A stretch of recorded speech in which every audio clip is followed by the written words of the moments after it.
recebemos Iraci Caetano, especialista em dependência química e coordenadora de tratamento do Centro de Recuperação Bezerra de Menezes. Iraci, explica pra gente qual é a grande diferença entre a recuperação tradicional de 6 meses e um tratamento ambulatorial. Então, Sandra, ambos são eficazes, ambos são importantes, né? O que é a diferença básica, né? No tratamento ambulatorial, ele vai continuar no convívio com a família, no convívio com a sociedade, ele vai continuar produtivo e recebendo o tratamento, né? Que são informações, são a terapia adequada para a dependência química. E no tratamento sob internação, ele vai se ver afastado do seu convívio. Há situações que necessitam disso? Existem. Existem situações, dependendo do nível de comprometimento desse paciente, ele vai precisar realmente ser contido, que a gente fala, ou seja, ele vai ter que ser afastado do seu meio familiar, do seu meio social, para poder receber o tratamento. E em alguns casos não, principalmente, por exemplo, quando ele quer, ele deseja, ele já se convenceu que ele não tem mais condições de ficar usando, né, de continuar usando. Então, essas pessoas se beneficiam muito de um tratamento ambulatorial e não há necessidade de ficarem internados. E o número de drogas nas empresas, do consumo de drogas, tem aumentado, Iraci? Olha, Sandra, eu não sei se a gente pode dizer necessariamente que aumentou. O que eu entendo que acontece? Porque, assim, o uso de drogas no mundo é secular. As pessoas usam drogas há muitos anos, há muito tempo que as pessoas buscam alterar o seu estado de consciência, né? O que eu entendo que está acontecendo mais é que as pessoas estão mais atentas a essa situação, os profissionais de saúde estão mais assim, envolvidos, percebendo os prejuízos que isso está trazendo, né, para a sociedade, para a própria economia da empresa, né? E aí estão buscando mais alternativas para essa questão. Eu não sei, assim, se estatisticamente a gente poderia dizer aumentou, diminuiu, mas as pessoas estão mais atentas, né, para a questão. Então, o trabalho de prevenção dentro das empresas tem aumentado? Tem aumentado. Isso, assim, tem sido muito importante, a preocupação e a responsabilidade que as empresas estão tendo, implantando programas de prevenção dentro das empresas, que basicamente eles trabalham com capacitação, né, dos profissionais da empresa, da área de saúde, da área social, né, para lidar com essa questão, para detectar, para identificar, para encaminhar para tratamento, né? E quando você fala capacitação, são palestras? Como que é a dinâmica? São cursos, é um curso, né? Existem entidades, a nossa, por exemplo, faz isso, né? Que dá uma capacitação, um treinamento de 20, 30, 40 horas para que os profissionais diretamente ligados a essa questão dentro da empresa possam conduzir um programa de prevenção, né? Através dessa capacitação, ele vai ter condições de identificar esse funcionário com problema, de encaminhar, de receber de volta, né? E essa capacitação é feita com as pessoas de recursos humanos? De recursos humanos, da área de segurança, até a área jurídica é importante da empresa participar, porque envolve questões legais, né? Então, da área de comunicação da empresa, de RH, de saúde. Então, são áreas importantes e até mesmo uma experiência que tem dado bastante resultado com pessoas voluntárias que nem são de áreas afins, mas que têm interesse nessa questão, também são capacitadas para lidar com a questão da dependência química.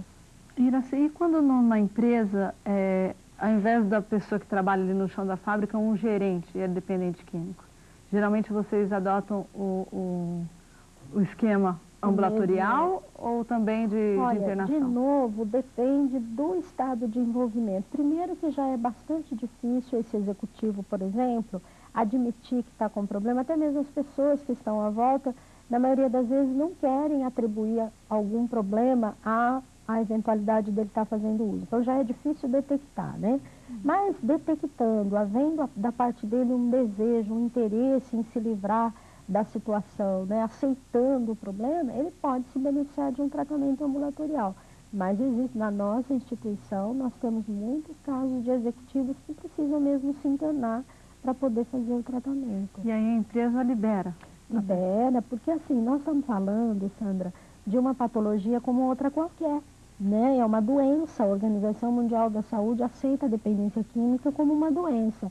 Então é passível de afastamento, ele recebe o salário normalmente, fica afastado até que ele possa retornar para o trabalho, que ele seja liberado pelo médico, né, para voltar às suas atividades normais. E aí depois, ele voltando às atividades normais, ainda posterior a isso, é feito algum trabalho com ele? ele? Precisa fazer o acompanhamento, Sandra. Foi bom você falar isso, porque assim, foi feita uma pesquisa há um tempo atrás nos Estados Unidos, onde se percebeu que uma pessoa levando adiante todo um processo de recuperação, ela fazendo tudo direitinho como é indicado, ela demora de 24 a 36 meses para estar na sua condição normal, de como se nunca tivesse feito uso. Então, essa pessoa precisa de um acompanhamento. Na nossa instituição, por exemplo, a gente faz esse acompanhamento por 20 meses, para que ele... Semanal? Semanal.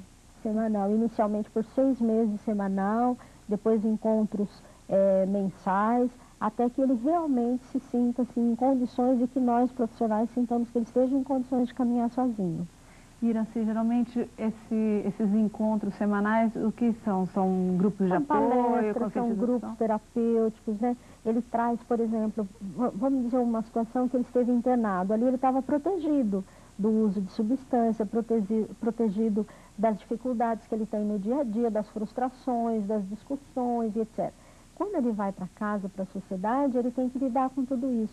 Então, vindo para o ambulatório, ele traz essas questões, né, essas dificuldades que ele tem, e ele pode, então, ser trabalhado, ser ajudado a lidar com isso, porque até então, como é que ele lidava com isso? Fazendo o uso da substância.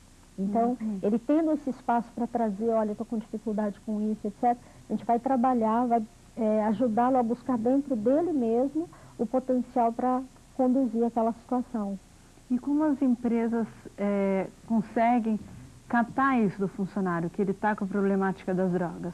Olha, como que é feito? Basicamente, através dessa equipe que foi capacitada, ela vai percebendo alterações no comportamento dele no trabalho. Tanto é que essa equipe, ela também é preparada para treinar os líderes, que é o chão de fábrica, que é as pessoas que estão diretamente em contato lá com os trabalhadores, né? Então, assim, dificuldades no relacionamento no dia a dia, dificuldade na produtividade, uma série de indicadores que podem acenar para a possibilidade dele estar ali com problema, né? Então, tendo recebido essa capacitação, através de uma entrevista, de um atendimento, ele pode, então, identificar que essa pessoa está precisando de ajuda. Né? E, geralmente, o consumo é álcool ou droga? Olha, todas as substâncias psicoativas. Hoje em dia, a gente não está mais restrito às drogas legais que a gente fala, né? A nicotina, o álcool, mas assim, as drogas ilegais têm estado muito presentes. As drogas ditas marginais, né? Que é o crack, está muito presente dentro das empresas. É uma preocupação muito grande, né? Tanto é, Sandra, que eu quero até aproveitar para falar. A preocupação é tão grande e vai vir um assunto aí que eu acredito que será bem polêmico, mas que há necessidade de se falar dele. Eu estou indo para um fórum internacional amanhã sobre toxicologia, sobre testagem de presença de drogas nos funcionários. Então, assim, tem empresas que já adotam essa sistemática, né? No exterior isso é muito comum, né?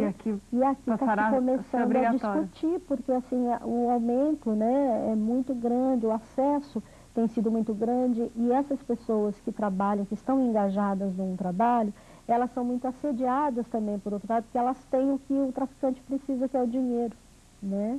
Então isso acaba acontecendo e as empresas estão buscando toda forma de recurso para identificar e encaminhar essa pessoa para um tratamento, né?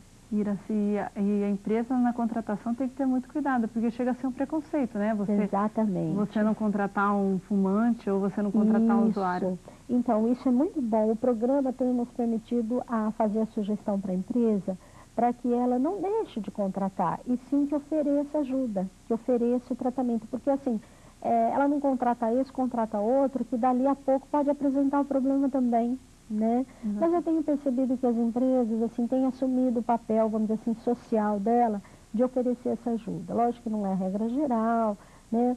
Mas tem aumentado cada vez mais o número de empresas que nos procuram para saber como lidar com a situação, né? Em relação ao custo-benefício, é muito mais interessante para a empresa recuperar um funcionário que está há 10 anos do que mandá-lo embora. Porque ela vai investir tudo em treinamento, em capacitação, em adequação desse novo funcionário, quando ela pode, aquele funcionário dela que já é experiente, oferecer ajuda, oferecer o tratamento e mantê-lo dentro da empresa e ainda trazendo benefício para aquela família.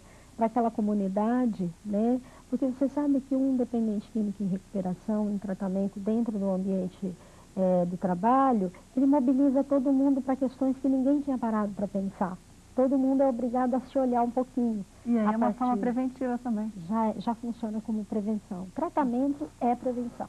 Tratamento, oferecer tratamento, né, é um item de prevenção importante que a empresa pode lançar mão. Né?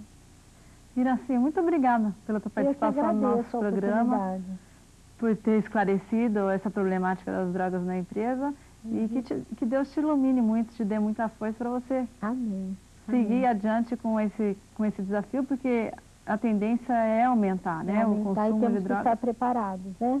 Agradeço bastante a oportunidade e parabéns pelo teu programa.